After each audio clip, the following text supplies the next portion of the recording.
confess with thy mouth the Lord Jesus, and shalt believe in thine heart that God hath raised him from the dead, thou shalt be saved. For with the heart man believeth unto righteousness, and with the mouth confession is made unto salvation. For the Scripture saith, whosoever believeth on him shall not be ashamed. For there is no difference between the Jew and the Greek, for the same Lord over all is rich unto all that call upon him. I like that right there. Because a lot of times in the Bible, as you begin to read and you begin to study out your Bible, you'll find out in the New Testament that there are two different things that ultimately we are separated to. You were either a Jew or you were a Gentile. You're either a Jew or you're a Greek, meaning you're somebody that's not a Jew. And the Jews, for a long period of time, they still believe that the only way that you get to be a part of God's family is if ultimately you're a Jew. But I'm glad when Jesus paid his sin debt on the cross, it wasn't just for the Jews. It was for everybody in the whole entire world. And so there's no difference between the Jew and the Greek. For the same Lord over all is rich unto all that call upon him. Why? In verse number 13, for whosoever shall call upon the name of the Lord shall be saved. I like that right there. Seriously, I don't know about you, but I'm glad it's not just whosoever shall call upon the name of the Lord may be saved. It could be saved. Shall be saved. There's something definite about that word shall. And so here's Jesus and says, okay, all you have to do is accept the gift of God. And so it's really all this message is realizing just what Jesus did for us on the cross. He finished it. But he didn't just start his race, but he finished it. Now here's a few observations. These are a whole lot shorter than the actual message itself. But make the day that you got saved a special day. Make it special. Make it unique. Make it something that you remember. Because don't forget, Jesus is the reason why we're all here in the first place. And so here's, the Lord, and he just wants us to make the day that we got saved a special day. Number two, take the time to remember just what Jesus did for you.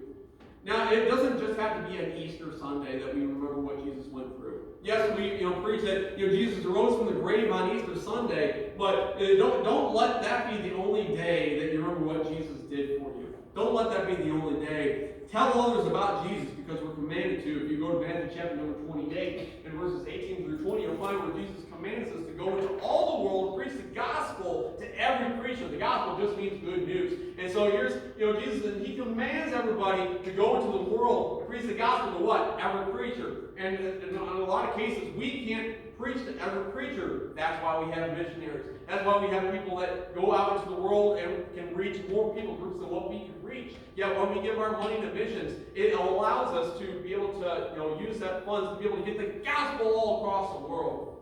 And then lastly, we are nothing without God. We are absolutely nothing without God. Because the only way to heaven is through Jesus Christ. There is no working your way to heaven. There is no, if I do this, I do that, or maybe if I live a good life and maybe do some good works here. It has nothing to do with anything that we could do, because everything that we do, all our righteousness is as filthy rags. That's all it is. And nothing that I could ever do could get me to heaven. But that's why I'm glad that Jesus did it all for me. He did all the work. He did everything that was necessary in order for me to get to heaven. All I have to do is receive his precious Son. It is finished. Let's bow our heads for a word of prayer. Father, we thank you again for this day. Thank you for the message that was brought forth. Lord, I pray that you would use this in their hearts, and I pray that you would do it all that you could do. Bless the invitation now, and pray that you would have your will and your way. And as we have our heads bowed and our eyes closed, I'd be remiss as a preacher if I preached a message like this, or any message in general, didn't give you the opportunity to get saved. And I don't know what your spirit is or what your spirit was, but there is a reason why we're preaching this today, because Jesus ultimately paid that price on Calvary. And you don't have to leave here today feeling like you don't know that you're going to heaven. The Bible talks about in 1 John that we can know 100% sure that we're going to heaven. And it's such a wonderful thing. If you're here today and you don't know that you're saved, if you want to just slightly raise up your hand just so I can pray for you, and if that's the case, go ahead and do so. If not, just keep your hands down. And maybe you're a Christian and you say, man, I've gotten saved a long time ago, and I don't want to sit here and say that I've been saved for very long, because since I've been 8, 9 years old, that's how long I've been saved.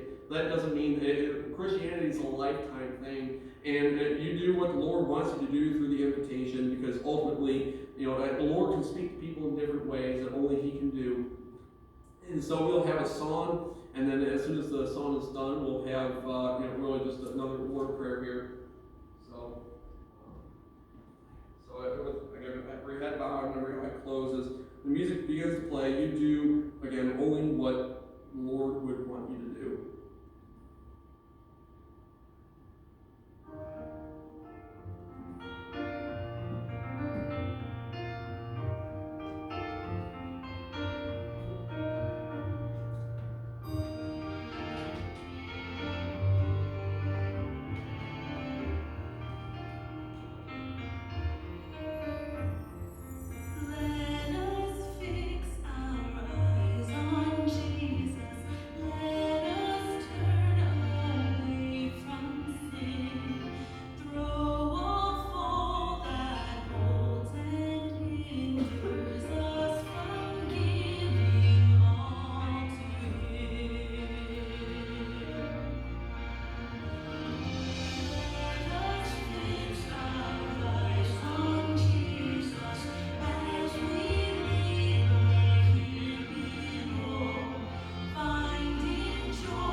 What a truth. Fix our eyes on Jesus.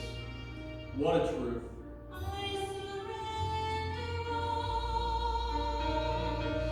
Jesus ought to be the focus. When we start our day, when we finish our day, throughout the day, Jesus ought to be the focus. Jesus ought to be the reason why we're living.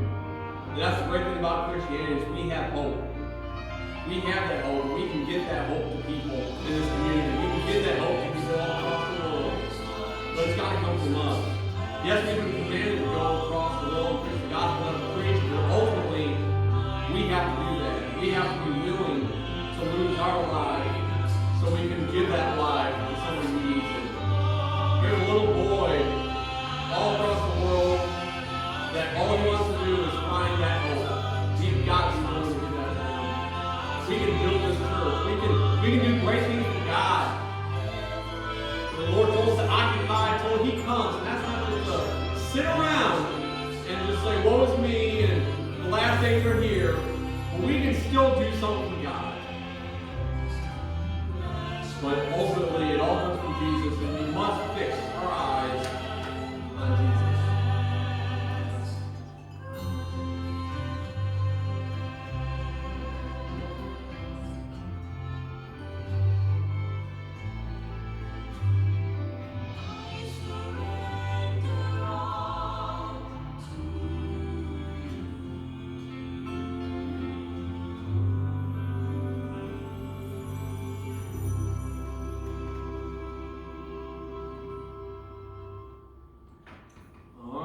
This way, and again, our next service will be on Wednesday night. Wednesday night, of course, if you're here on Tuesday morning, we'll have that Pastor's Fellowship, and that will be a wonderful thing. Don't forget, I forgot to mention this as well during the announcements, but the tithes and offerings, because of everything that's going on, and in fact, this could be a permanent, I'm not sure what Pastor has in store, but there is a little box over by the flowers in the back that we can put our envelopes in, so definitely take care of that if you haven't done so already.